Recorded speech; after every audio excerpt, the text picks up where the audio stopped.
Buenas, hoy nos vamos a referir al apoyo que el gobierno le está dando al narcotráfico.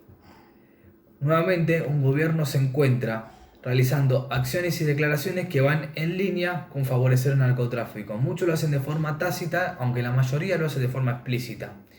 Quizás la más recordada es la que el 6 de octubre del 2019 el gobernador de la provincia de Buenos Aires, Axel Kicillof, entonces candidato para la gobernación, mencionó justificando que hay mucha gente que se dedica a vender droga porque se quedó sin laburo.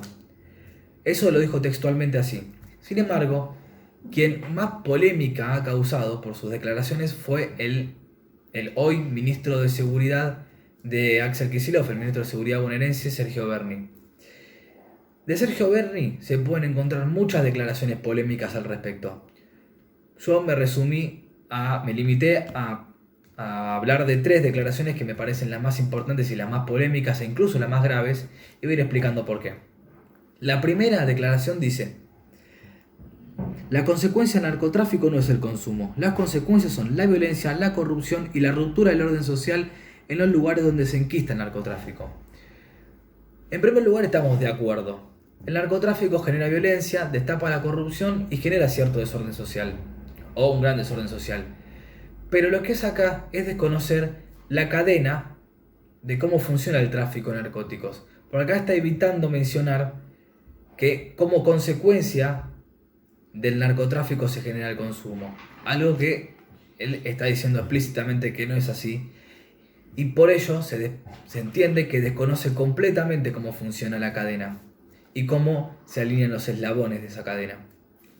La segunda declaración que hace dice: detener a una persona no punible es tiempo, plata y esfuerzo que se pierde. Si ese esfuerzo se implementa en la mejor acción para tratar la adicción, que es la prevención, los resultados serían mejores. Acá también está desconociendo cómo funciona la cadena del tráfico de narcóticos.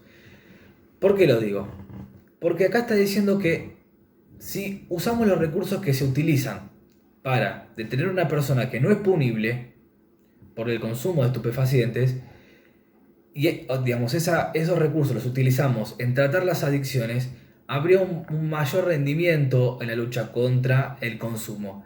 Pero lo que no está diciendo y lo que no está teniendo en cuenta es el primer eslabón de esa cadena, que es el narcotráfico.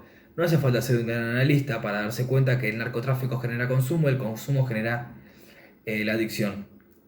Es decir, si se erradica el narcotráfico, directamente el consumo se vería limitado a su mínima expresión.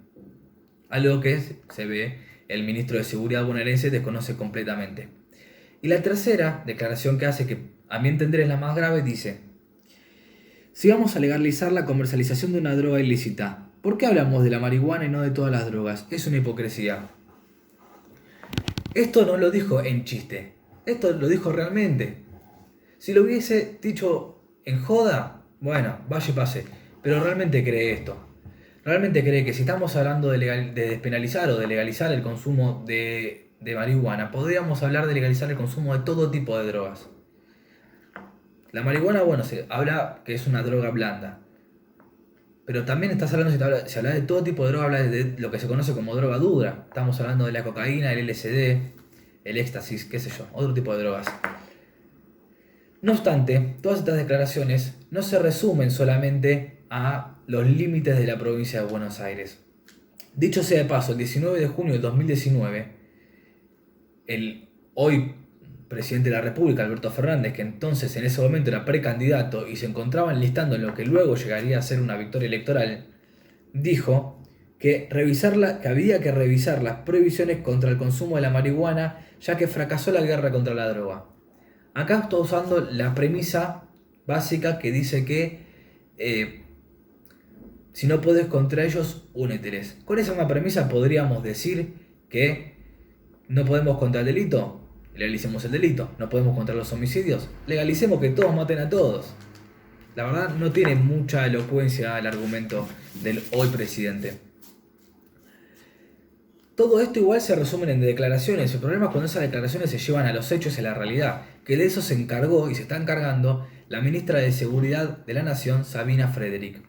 Sabina Frederick, recordemos, que eliminó la Subsecretaría de Lucha contra el Narcotráfico, pero no se quedó solamente con eso.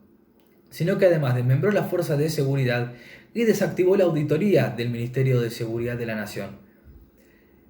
Esto es grave por muchas razones, pero sobre todo hay que destacar que quienes se encontraban trabajando en la auditoría del Ministerio de Seguridad de la Nación era gente que se desempeñaba de forma independiente, sin partidismo político, y al eliminarlo, elimina también la revisación de las acciones de las actuaciones de la ministra Sabina Frederick y además de los trabajadores, del resto de los trabajadores del Ministerio de Seguridad de la Nación. Con esto tendrían vía libre para hacer prácticamente cualquier cosa, sin la función de la auditoría.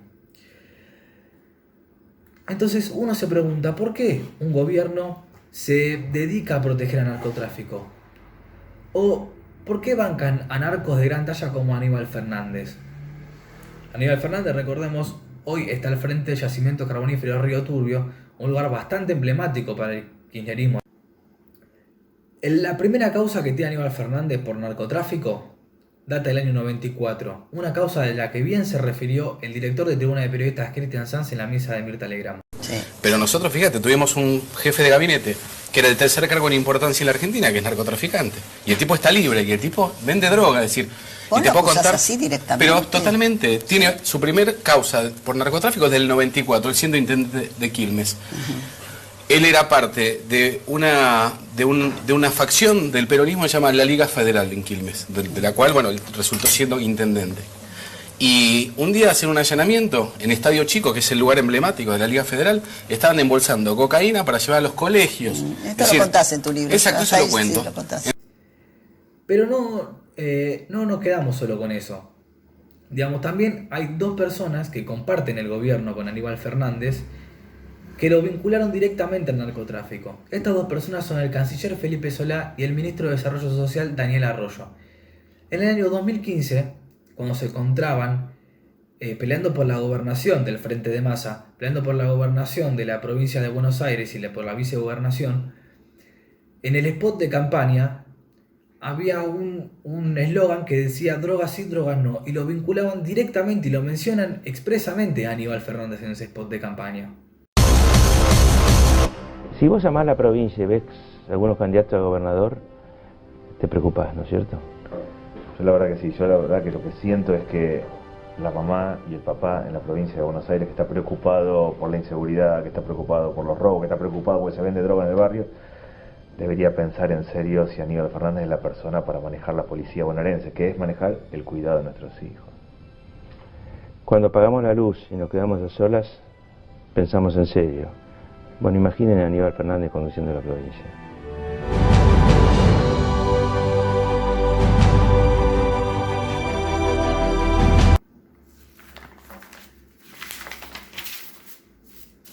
Ahora, ¿a quién más se puede vincular con el narcotráfico? Bueno, el propio Alberto Fernández se vio complicado en los días en los que manejaba los aportes de campaña de Eduardo Duhalde y de Ramón Palito Ortega.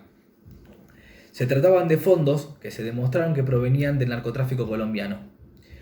La sombra del narcotráfico lo volvió a tocar a Alberto Fernández en el 2008, momento en el que se destapa la truculenta trama de la mafia de los medicamentos y se descubre que la cabeza de esa mafia era un protegido de Alberto Fernández, que era el ex superintendente de Servicio de Salud Héctor Capaccioli. En esa trama se cruza el crimen organizado, la política y, como no, el narcotráfico. ¿Cómo olvidar, de hecho, los aportes de campaña de Cristina Kirchner para el 2007, que la llevó a la presidencia junto a su vicepresidente Julio Cobos, que esos aportes provenían en gran parte por el narcotráfico? Los elementos que demuestran que esa campaña la financió en parte del narcotráfico son vastos.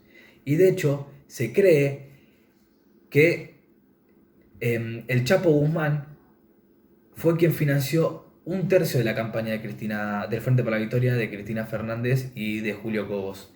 Y no es una apreciación antojadiza del periodismo, sino que de hecho, uno de los hijos del Chapo Guzmán, Ovidio Guzmán López, reconoció que su padre ayudó en la campaña de Cristina y de hecho reconoció que estuvo en Argentina y que fue muy bien tratado. Entonces digo, los vínculos del kirchnerismo y los vínculos de este gobierno además con el narcotráfico son bastantes. Su avanzada en favor del narcotráfico también es bastante elocuente. Entonces, ¿qué otra cosa podemos pensar? Que el gobierno protege el narcotráfico y no solo lo protege, sino que se aprovecha del mismo.